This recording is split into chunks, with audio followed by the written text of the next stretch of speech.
Hello there.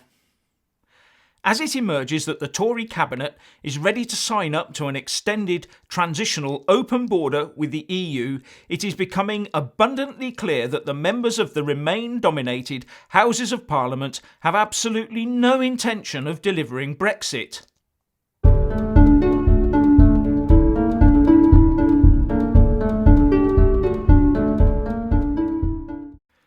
Egged on by fellow politicians, big business, the mainstream media and the EU, our political class has decided to renege on the EU referendum deal they made with the electorate and do the dirty on us.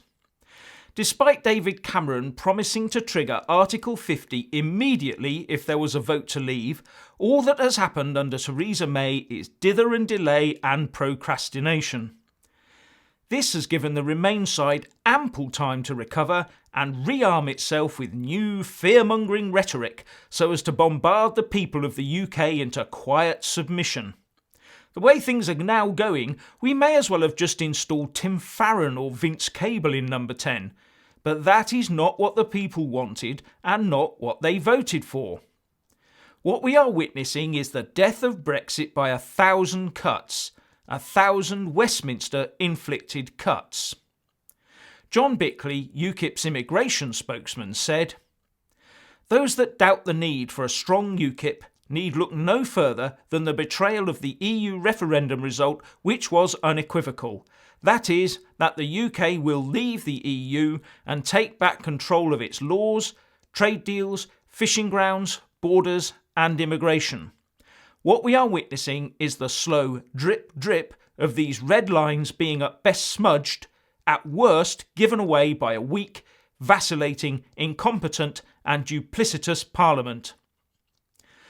A Leave.eu spokesperson said, "We were kidding ourselves if we thought a cabinet dominated by Remainers would respect the referendum result in its entirety.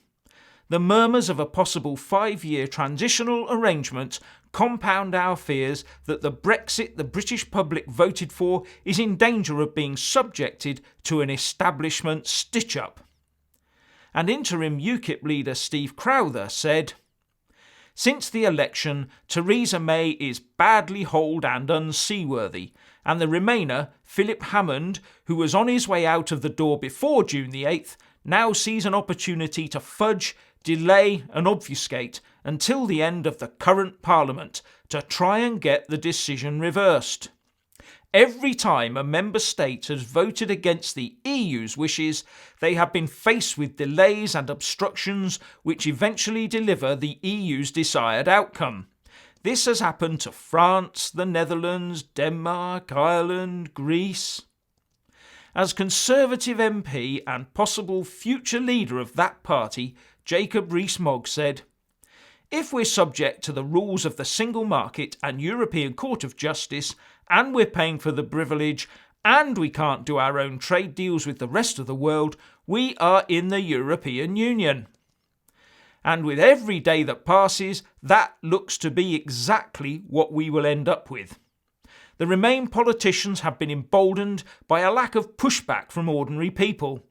They think they have quelled your rebellious Leave spirit to the extent that you will now quietly revert to being the obedient sheep that the EU requires you to be.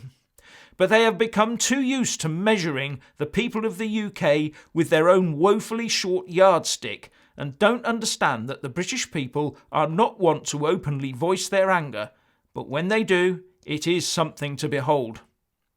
These Remain politicians are treading on very dodgy ground when veering away from the Brexit path. I strongly suggest they quickly and carefully retrace their steps onto the terra firma of Leave. Do you think our politicians are letting the country and its voters down? Please leave a comment below. Thank you. Please do like and share this video, and also subscribe to my channel.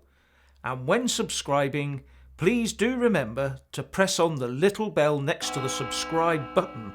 That way you'll get an alert every single time I put up a new video. Thank you very much for watching.